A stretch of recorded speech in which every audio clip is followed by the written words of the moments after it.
Welcome to Pat Stats.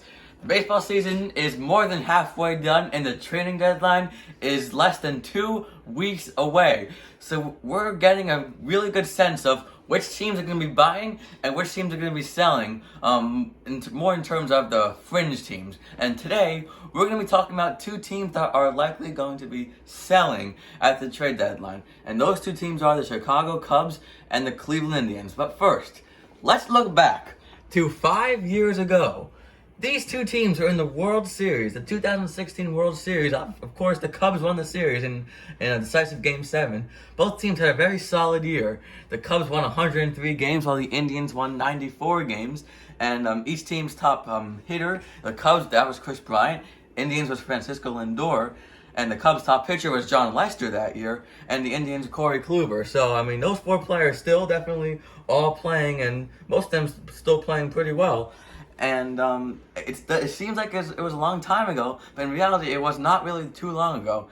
And both have kind of followed the same path, and both look to be selling at this trade deadline, potentially signaling the end of an era for both teams. Let's look into that. In the following years, after those World Series appearances for those two teams, look at the Cubs side first. They lost in the NLCS back in 2017, so they made it pretty far, but then lost in the winner-take-all wildcard game to the Rockies in 2018 after finishing with 95 wins and losing a game 163 that could have got them the division.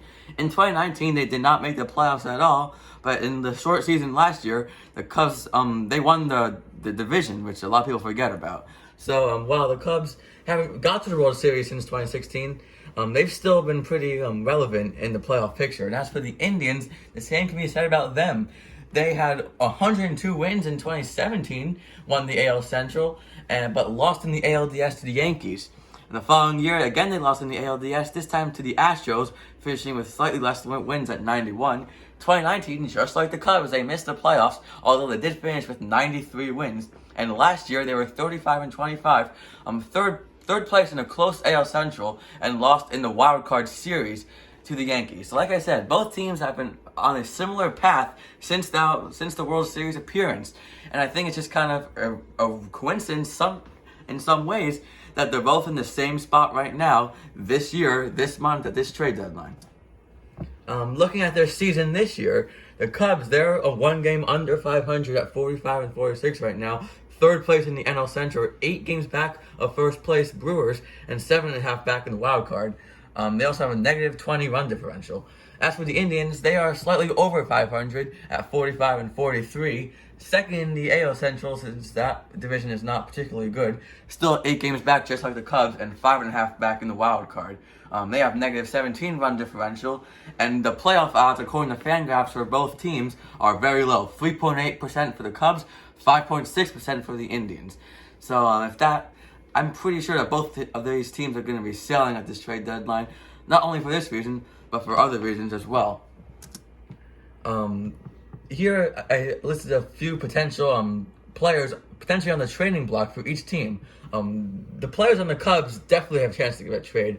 Anthony Rizzo, Kyle Hendricks, Craig Kimbrell, Kris Bryant, Javier Baez, Zach Davies, and Joc Pederson, who has already been traded to the Atlanta Braves. So you can see the Cubs already starting to go into sell mode. There have been multiple reports saying that the Cubs are 100% selling.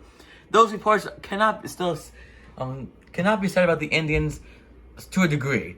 I believe they should sell, and they're definitely not going to go all in for it.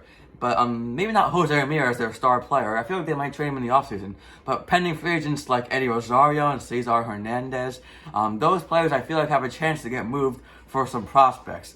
And because the Indians already traded Francisco Lindor and Carlos Carrasco in the offseason, that kind of started the end of an era, if you will, for them. And I think it's just going to continue at the trade deadline this year, going into the offseason. I think this is just part of the plan.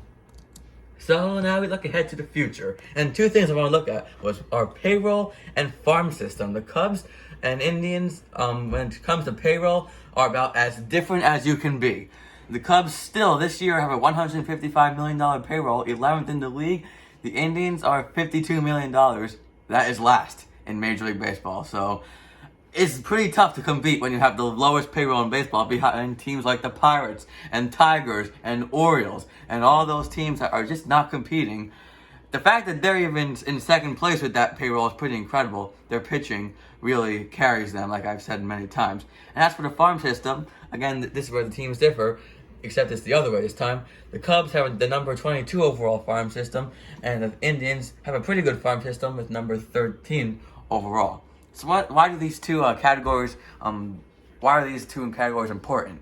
Well, for the future, I feel like the Cubs could follow a similar path to what the Red Sox did. Both teams have a lot of money, won a World Series, and just kind of took a couple of steps back.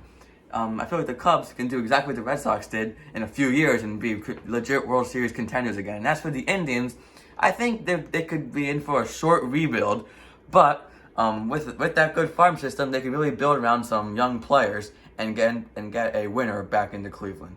So that is all for Pat Stats today. Thank you for watching. We'll see you next time.